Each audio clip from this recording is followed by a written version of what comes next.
I bet you cannot imagine ladies with hats with plumes and white gloves with 12 buttons on them cavorting around here. What's more, there were naked men and ladies swimming in bloomers. We're at Geyer Hot Springs, which is right next door to Baden Baden, the ski resort. And John Lundin here knows all about it because his relatives used to manage part of the property, play on the hill before it became Bald Mountain. John, tell us about this great chapter in Ketchum's history. We're here at the site of the old Geyer Hot Springs Resort that from 1881 through the late 1920s was one of the hot spots of the Wood River Valley.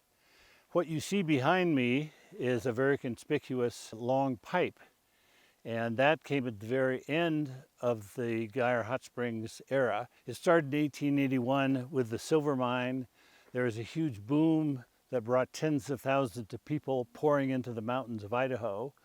That brought industry. The first big thing that came was the Philadelphia smelter that processed all the ore that was mined here, and that was located at the head of Warm Springs. Now, the development of the Geyer Hot Springs site was part of all of that history. In fact, hot springs throughout Idaho and the Wood River Valley were very important in those days, and they became commercial resorts. The Haley Hot Springs in Croy Canyon was very important, and Geyer Hot Springs was very important. Geyer Hot Springs started out in 1880 as a mining claim filed by Captain Henry Geyer, who was a Civil War veteran and a mining engineer. He came here to the Wood River Valley because of the silver. This was actually a claim for a silver mine initially, but then Geyer thought he would develop a town here, so he planted the town right here on the Geyer Hot Springs site called Saratoga. The Geyer Hot Springs Resort opened in June of 1881, and their bar did a remarkable business. They sold $632 worth of liquor and cigars, as reported, which was large money in those days. And that was the start of a long tradition.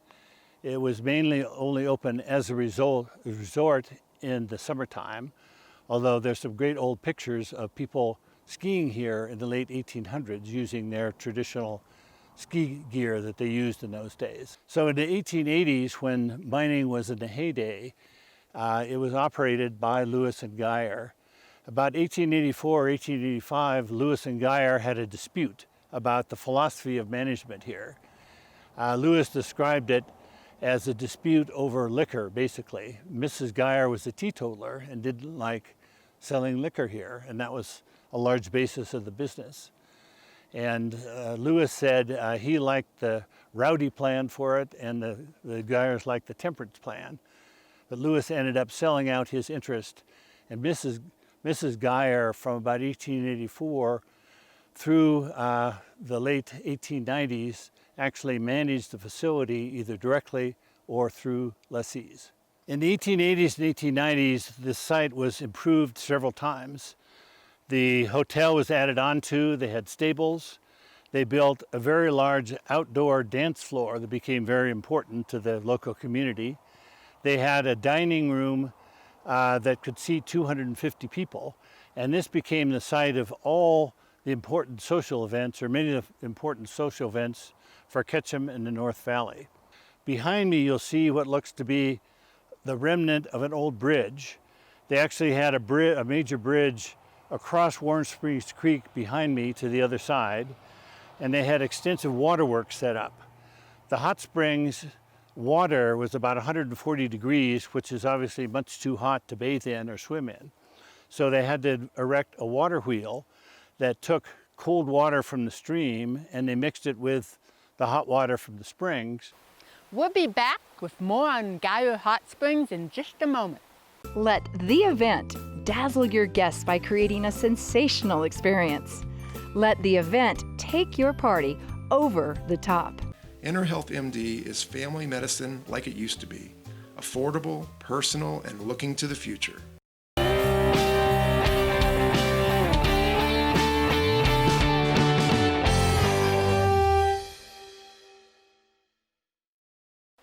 I'm Karen Bossick with Iron Sun Valley, and we're here with John Lundin, learning all about the rich history of Geyer Hot Springs. We're now standing down by Warm Springs Creek. There are two concrete structures you can see behind me. The one on my left, that's where the existing pipe that takes the water into downtown Ketchum comes out of the hillside. The concrete structure behind me, where there's no pipe coming out of, I believe was probably the source of the hot water for the swimming pools and plunges that were further back toward the highway. There's a large flat shelf there where the buildings were erected in the 1800s. The facility had been run by Mrs. Geyer and lessees up to that point.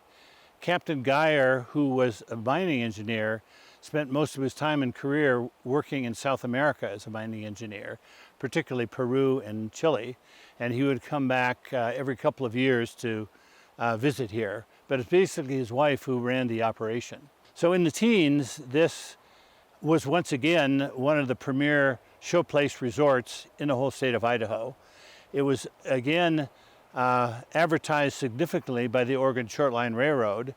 They saw a huge traffic potential by bringing people here. And so there were a whole number of advertisements. They did special runs here from all over the country, certainly all over the West. And I have a price sheet showing what an excursion up here would cost from various towns in Idaho.